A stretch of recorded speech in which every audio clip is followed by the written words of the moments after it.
Hey everybody, welcome back. Today we're going to be reviewing our top rated trail shoes of this year. One of the points of this review is to fight against those influencers who get all these shoes for free and just tell you what you want to hear.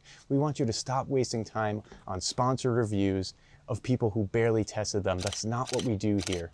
I bought all these with my own money, just like you will be doing. And in addition, you'll be getting shots of me actually testing them out, unlike those other videos of people just rip them out of the box and start talking specs. So let's get right into it. Coming in at number 5, we have the Salomon Speedcross 6, one of the most iconic trail runners out there. Let's be honest, most reviewers just stop right there and never tell you actually how it performs once they hit real terrain. So I took this across wet rock, mud, technical trails to see if it earns that reputation this year. Salomon finally modernized the Speedcross without ruining what made it great. It's lighter than the Speedcross 5. It has a roomier toe box at 2.5 inches. It uses the same Contra Grip outsole, and it has much better grip compared to the 5. Comfort-wise, these are not a comfort machine like those massive outsole shoes. We rated that an 8 out of 10.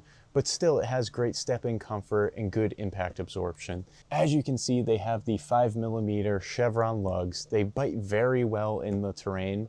I will say the Contra Grip outsole is definitely softer than something like the Vibram outsole. However, this is still top-notch traction for a Salomon trail runner because all of them have Contra Grip. And that earned it an 8.5 out of 10 for traction. So compare that to something like the Hoka Speedgoat 5, which relies on the Vibram Mega Grip. The Speedcross has basically close to the same traction, but it doesn't have that premium price tag that the Vibram does. This comes in at a price of $150, but sometimes dips as low as $110. The midsole is definitely firmer here, and it does get a little narrow towards the midsole. It opens up towards the toes and definitely gives you much more open fit in the toe box. Now, the SensaFit technology is one of the most important aspects of this trail shoe. It locks your foot down literally like a harness, like a glove. It really grips you, doesn't allow any internal movement of your foot. However, it does have close to an 11mm drop, which is crazy. That's a little too high. Especially if you're not a heel striker, this is not the one for you. So overall, it's not the most plush thing. It's more precise and made for runners who value control over cushion for sure. So if you run in rugged, muddy, steep terrain, you want maximum grip and protection, this is your shoe. If you're a weekend trail runner, mountain hiker, or someone who just wants an aggressive ride, you'll love it. But if you want a super light, super high stack and cloud soft feel, skip it. We weighed them in at 13 ounces, which definitely, these are more minimalist shoes, which is a little crazy for it to be 13 ounces. It's definitely on the heavier side. I will say it feels a little heavy on your feet, and foot fatigue can become an issue with this trail shoe. So overall, we rated the Speedcross 6 an 8.2 out of 10. Just as a quick aside, if you want to purchase any of these shoes, there are links down below in the description at the lowest possible price, as well as exclusive discounts. That gives us a small commission and helps us stay sponsor free. All right, back to the review. All right, coming in at number 4 is the Brooks Cascadia 19. So this one was just released this year, and this is the shoe that I think most trail runners will love. And here's exactly why. A lot of trail shoes are amazing at one thing, mud, technical, or just long distance ultra shoes. The 19 balances comfort, traction, good stability, as well as pretty good durability as well without doing anything crazy. If you run a mixed terrain, fire roads, roots, wet rock, and you don't want 5 different shoes, this is the one. So what stood out in terms of comfort, Brooks finally found the middle ground between being too firm and being too soft. So they have the DNA Loft V3 midsole, which is actually interesting. That's what they put in their very soft walking shoes. However, the outer aspect of this outsole where the tread is and the lugs is very firm, but the stepping comfort in the insole is nice and plush. So they really nailed that nice technical aspect of not being overly plush on one side while being too firm on the other. So it's definitely cushioned enough for those long day trail runs, but still stable on technical trails. It has a 35mm heel stack, so the impact absorption is pretty good on this, saves your joints in the long term, but it's not overly mushy like those Hoka trail shoes. So overall, it earned itself a 9 out of 10 for comfort. Fit is another win with this one. It has a 4-inch toe box, which is extremely wide. It allows your toes to splay out and create a nice stable base. If you like the room of the Ultra Lone Peak, but you want more structure, more protection, and definitely more traction, then this is a nice middle ground. Now, speaking of traction, it has the Trail Track green outsole, which is super underrated. So everybody talks about Vibram versus Contagrip, but this one literally sits right in between those two. They have 4mm lugs, but the great thing about the Cascadia is they have different types of lugs all throughout the outsole. We're not going to go into each single one. We have our individual review for that. But one of the best ones is the braking lugs in the back, especially down descents or side hilling. These really come into play, give great grip, and really give you much better control on the trail. On wet terrain, this one really tested out very well, and it's definitely underrated. It's definitely an underrated outsole, like we were saying. The only place where this one really fell off was sloppy mud or loose scree. I was slipping a little bit while testing that out, but otherwise the traction was dialed in with the Cascadia 19. So if you're on super technical trails, stay tuned because we have another shoe that's great for technical trails, but for 90% of runners, the grip is money on this one. Okay, stability and support. What I liked most is this one was really stable without a plastic shank or big control system. The great thing was they engineered this shoe for stability and support rather than adding things to it to add on more weight and reduce that durability. The heel counter keeps you nice and locked in. The torsional rigidity on this one is pretty decent. It is a little bit more flexible in the forefoot, but the upper actually molds to your foot, gives you nice lockdown. So on off-camber stuff, it moves with you instead of fighting you. It's definitely one of the more adaptable trail shoes I've tested this year, earning it at 8.5 out of 10 for stability. Weight-wise, I have a men's 10.5. It came in at 11 ounces. It's not ultralight, not ultra heavy. I would say the weight is just about the same. Like I said, when we test weight, it is what's on the scale and then how it feels on your foot. I'd say it feels exactly like that. So overall, the Cascadia 19 is definitely for the runners who love the 18, but they want a little bit more toe room and better grip. Who this one's not for is runners in deep mud or technical alpine, things like that. Lugs definitely aren't deep enough for things like that. But priced at $150, this one holds great value, and we scored this one an 8.6 out of 10. All right, coming in at number 3, our most comfortable trail shoe is the Hoka Mafate X. This shoe's on the list that it's built for people who want to spend hours on the trail, not just a quick 5K loop. Now remember, this is the most comfortable one. That doesn't always mean it has the best traction or it's made for technical trails. Just keep that in mind. Obviously, the first thing when we talk about comfort is you notice the massive stack. So it's 49mm of cushioning. It's got the PBA foam core. So definitely not great for trail feel and sensitivity when it comes to this one, but it has the best impact absorption. It is super, super comfortable. So I was able to do a 10-mile run in these right away. Comfort right out of the box, no break-in, no hot spots. It has the nice mega rocker geometry here. It gives you nice forward propulsion of your foot, saves your energy on the in-turn. Also, this has literally the best impact score. So overall, it earns a comfort score of a 9 out of 10, our most comfortable trail shoe. Now, it has the forked carbon plate here in the forefoot. So it's not there for just speed. It keeps the platform from twisting. Also, since you're so high off the ground, it doesn't feel sloppy as well. Add in the TPU heel counter here, and you have a nice glove-like fit in the upper. The stability won't fall apart on this one. Most good shoes are engineered very well for stability and support where they don't need these shanks, but since this has such a high stack height, adding in that heel shank, look at the torsional stability on this, it's crazy. Very good, so it earned a stability and support score of an 8.5 out of 10, which is crazy for such a high stack shoe. Traction-wise, it is very good on the intended trails you use it for. Mild to moderate terrain, that's the best thing you're gonna get with this shoe. It does have very good traction on those trails. Again, don't take this on technical trails. That's not what it's made for. Add in the flared heel design here. It adds more ground contact. Having more ground contact also gives you better grip and stability on the trail. It's just more of the shoe hitting the trail at the same time. So let's talk about a few of the trade-offs with this shoe since it is extremely comfortable. It is very heavy. It came in at 12.5 ounces for my men's 10.5. So it's not going to feel as nimble as the Cascadia 19 like we just talked about. And like I said, when you get on pretty crazy trails, that high stack height does get a little wobbly. Hoka stabilized it as much as they could, and they made the base very wide. As you can see, it comes out further than the upper. But at the end of the day, a 49mm stack height is still 49mm. Once you get in the double-digit miles, though, the weight becomes less important than protection. The Mafate X definitely keeps your feet fresher and helps you keep going longer because of that impact absorption. They have a TPEE sock liner in here that is pretty comfortable when you slip them on. One of the big downsides with the Mafate X is the tongue here. It is too flimsy and it also begins to shove down into your foot as you get longer into your run. They did not upgrade that on this new model, which is pretty annoying. They need to make one just a little bit thicker and more robust so it sits at the top of your foot rather than getting shoved down while you're running. Protection wise, it's very good. It's got a big toe bumper, as you can see here. The upper is nice and durable, and that high stack plus the plate underneath, you're not going to have any trouble with root kicks or anything like that. Overall, this one is expensive at $220. However, like I said, one of the most comfortable trail shoes out there. Again, this is really good for weekend trail runners if you're not going on technical trails.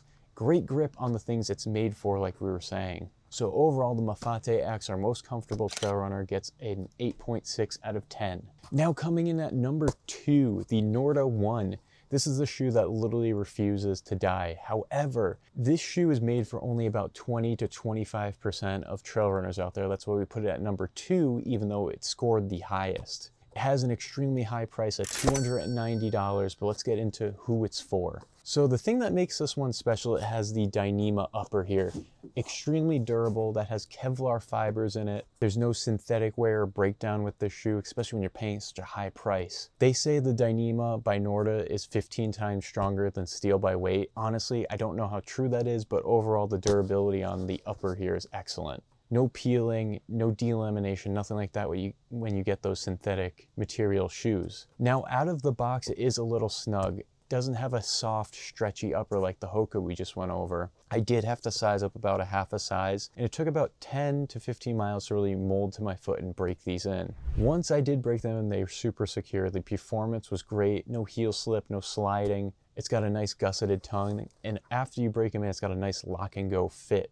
Underfoot, Norda has a more optimally cushioned ride. It's a 26mm heel stack and 24mm forefoot, so a 5mm heel to toe drop, more for neutral runners out there. The impact absorption is very great, but at the same time it has great trail feel as well, so it definitely balances it very well. So comfort-wise, we rated this an 8.5 out of 10. Again, it's not one of those super high-stack shoes, but it balances trail feel and comfort very, very well, where it's not tipped on one side towards the other. Traction is where this one really flexes. You got the Vibram Mega Grip outsole. It's got 5mm chevron-shaped lugs, and they bite literally everything. Wet rocks, roots, mud, granite, anything you can think of. I put this right at the top with the best traction packages possible. Also, as you can see, the lugs go up and over the heel when you're going up on an incline. Great grip with these. These are perfect for technical trails, really aggressive traction, and that earned it the best traction score, a 9.5 out of 10. Stability is excellent on these. It doesn't have a plate or a chassis. Everything is nice and precise with this one. It's about the engineering. The Dyneema upper, like I was saying, really hugs your foot, and the 5mm drop definitely keeps a nice natural stride on the trail. Never felt like I was fighting this shoe, even on off-camber stuff. And it's one of those few premium shoes where the lockdown actually kind of matches the traction finally. So earned a 9 out of 10 for stability. Another quiet win is that it's only 9 ounces, and with all that durability in it, that's crazy. So you're definitely not paying the durability tax in weight on this one because they drop the weight very well. You're definitely paying it on price because they are $285, so it gets a score of a 9 out of 10 for weight. So let's talk about the price here. There's no way around it, but here's the thing. If this shoe outlasts 2 $150 trail shoes, based on my testing, the math actually works. This one is the only trail runners I can honestly say that has the best long-term value to it. So how do you pick this over something like the Mafate X? Go with the Norda 1 if you want precision, durability, and year-round performance that you don't have to baby. Go with the Mafate X if you want something that has that maximum cushion and you're okay with more weight and less ground feel. So the Norda 1, our top scorer on the list, earns a 9.1 out of 10. Our number 1 trail shoe of this year is the Nnormal Shurag 2. And before anybody says it, like we said, no, this isn't sponsored. I paid full retail for these. I ran them in 90-degree heat as well as 40-degree cold mornings. I'm saying it's number one because it literally earned it on the trail, not because some brand sent them to me early and I got them for free. What I like about the Keurig 2 is it finally hits the middle ground that most trail shoes miss. It's not overbuilt like those max cushion shoes, and it's not flimsy like the race trail shoes. It's light, precise, but it also has great protection. So let's go over them. Out of the box, it does run a little narrow through the midfoot here. Notice it right away. I measured the toe box at 3.2 inches. You definitely get enough room so your toes can splay out. After the first run, it loosened up a little bit, and it fit like a performance trail shoe should. Secure, not sloppy. If you got super wide feet, these won't be your favorite, but if you like that dialed in race day lockdown, this is money. Underfoot, it has the TPEE foam. It's very well tuned. It's cushioned, but not squishy. You can sink into it slightly in the insole, but you don't have that massive stack height that causes instability. The stack heel height is 26 millimeters, while it has a 6 millimeter heel to toe drop, and that's why it feels so good on technical trails. You're close enough to the trail to react to train your stride, but not high enough to get beat up. One of the cool features of this shoe is that it has a nice sock-like tongue here. So the tongue just comes up and over like a sock, and it forms to your foot, gives you nice stability as well. So overall, it earned a 9 out of 10 for comfort. The traction is elite on these. Nnormal went with the Vibram Mega Grip light base, and these are only 3.5 millimeter lugs. So before you say anything about them being too shallow, let me tell you, this shoe is definitely an oxymoron for sure. These are still aggressive lugs and bite very well into technical trails. I ran this on wet granite, loose gravel, packed dirt, any of those slick, rooty New England trails, and the Keurig stayed dialed in. It felt more agile on boulder fields than some other trail shoes with way deeper lugs. The great thing about the Vibram light base is it cuts down on the weight, which we'll get to in a second. So I put this right up there with the Norda one in terms of traction, giving it a solid 9 out of 10. So one of the biggest upgrades on this shoe is the Matrix upper. Just like the Norda, it has Kevlar fibers in here, so it's super strong. It's not that synthetic crap that just breaks down and delaminates. It's very tough, but it also doesn't feel like a boot at the same time. It resists stretching, and it really helps with that torsional stability. The shoe doesn't use a shank or a chassis, it's just engineered for stability. Weight is another big win with this shoe. It comes in at 9 ounces, so it's in the same range as the Norda, but it's very nimble because of the rocker. It's got that curved outsole to give you a nice efficient stride and toe off. So definitely super lightweight. Like I was saying, when we weigh them, but we also see how they feel. This one actually feels like one of the most ultralight shoes you can get out there for sure. Protection is very solid for such an ultra lightweight shoe as well. It's got a reinforced toe cap, and that Matrix upper is really hard to beat for abrasion resistance. I will say I wish they added a little bit more of a rockered sole to this shoe. I think it would have helped with a little bit better energy return and possibly a little bit more impact absorption based on how I was striking on the trail. So why is this one number one? It's because it's comfortable, it's very grippy, and it doesn't fall apart, and it's extremely lightweight at the end of the day. So yes, it's $195, not a budget shoe, but it's $100 cheaper than the Norda one. So if you're a newer trail runner who's still figuring out, especially their footwork on technical trail, it'll make you more confident. If you're an experienced runner who wants a shoe that disappears on your foot, this is it. So we scored the Nnormal Keurig an 8.9 out of 10. So there you have it. Thank you guys for watching our review of our top trail shoes. Like I said, every pair you saw I bought here with my own money, no brand deals, no free gear. So if you want to support these honest reviews and fight against these influencers, just use the links down below in the description to purchase these. They go straight to the lowest verified prices, and some of them include exclusive discounts. It's a small way to help keep these reviews 100% independent and helps you get the best deal at the same time. Also, don't forget to check out our website, mountaineerjourney.com, where you can see all of our written reviews, our comparisons, and our best of guides. And please like and subscribe to the channel so we can keep bringing you independent testing, free of sponsors, no influencers here, and we'll catch you guys next time.